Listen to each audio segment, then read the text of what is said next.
Hey guys, what's up? Butch here, bringing you guys some Overwatch news. So, some of you might have noticed the sullen greeting, and it's because Overwatch's first graphic novel, Overwatch First Strike, has just got cancelled. But before I go into that, aspiring agents may want to know that Overwatch is going on a Black Friday sale, so the news isn't all that bad. Starting today up until November 28th, so it looks like Christmas came early for us, for at least for those players who haven't purchased Overwatch yet. There will be a link to the website in the description below, and you can thank me by liking and subscribing to my channel. Hey, too early? Yeah. YouTubers always say it at the end, so for a change, let's say it at the beginning. Anyway, moving on. First Strike was supposed to launch digitally this November with more story and lore for our Overwatch founders. Morrison, Reyes, Amari, Reinhardt, Torbjorn, and a supposed reveal of Liao, which I made a conspiracy theory video of a few months back on who Liao could be, and I was so excited to find out what his role in Overwatch was, since First Strike was just around the corner, but then it got canned. Canned.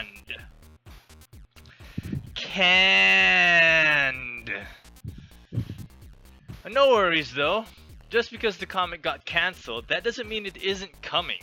According to Michael Chu, lead writer for Overwatch lore, he explains how the comic was cancelled due to an upgrade. And I quote, "I wanted to let you know that we have decided to cancel the release of the Overwatch First Strike graphic novel.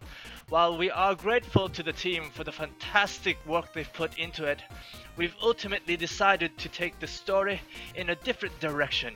The original idea for the graphic novel dates back to the early days of the game's development and came from our desire to tell story of the founding of Overwatch during the Omnic crisis.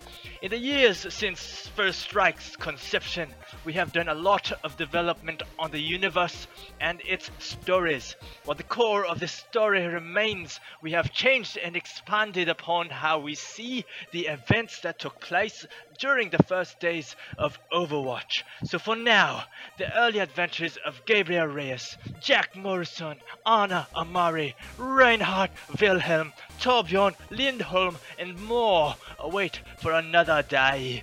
But we know that this is a story that you are excited about, and it's one we still plan to tell.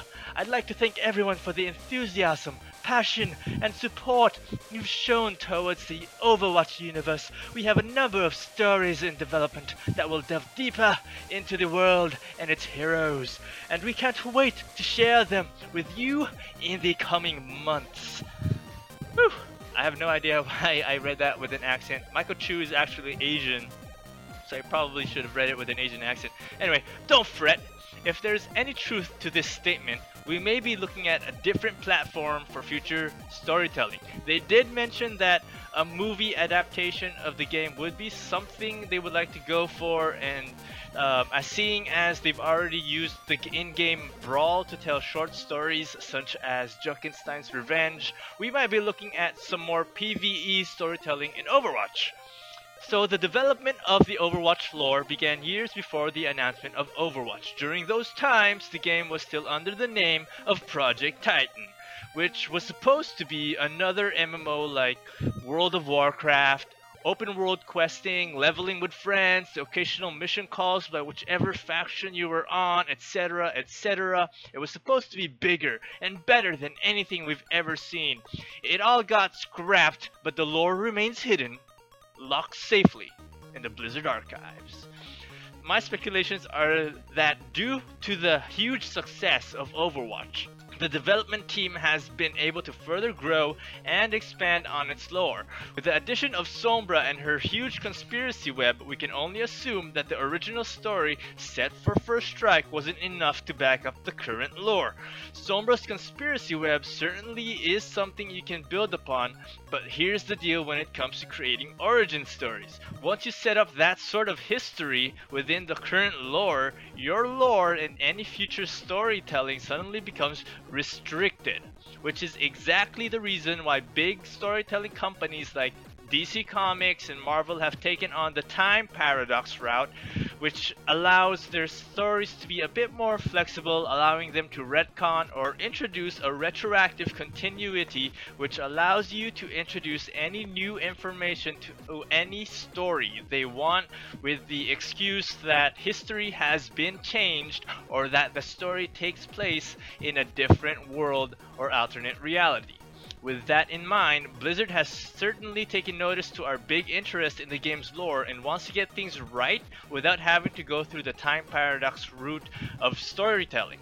However, with Tracer and her abilities to manipulate time, Overwatch lore may eventually go in that direction if it grows big enough for it. The mere fact that the technology for the slipstream exists in the lore of Overwatch may eventually lead to that kind of time-traveling story, but for now, that's all mere speculation.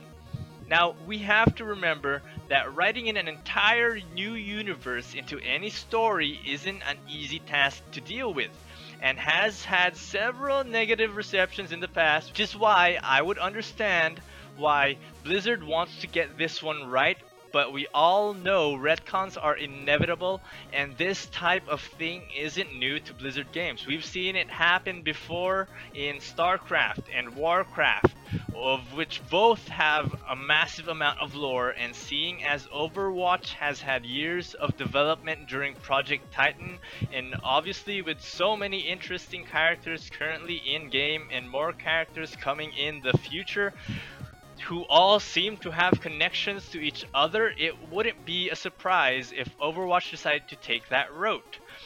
Am I overstating it too much? Retcon is coming, or otherwise realize you are not prepared! So what about the story written in First Strike and all those glimpses at the comic itself back at BlizzCon? We might see them in future stories, richer, fuller, and in more depth, but for now, all we can do is wait and speculate. Either way, Michael Chu ended his announcement reassuring us that there is a huge amount of story and lore waiting in wait and development, and that the First Strike story is still going to be told, just not anytime soon. This has been Poch, bringing you a small bit of Overwatch news. To keep updated on future videos, be sure to subscribe to the channel if you haven't already. And until then, I'll see you guys in the next one.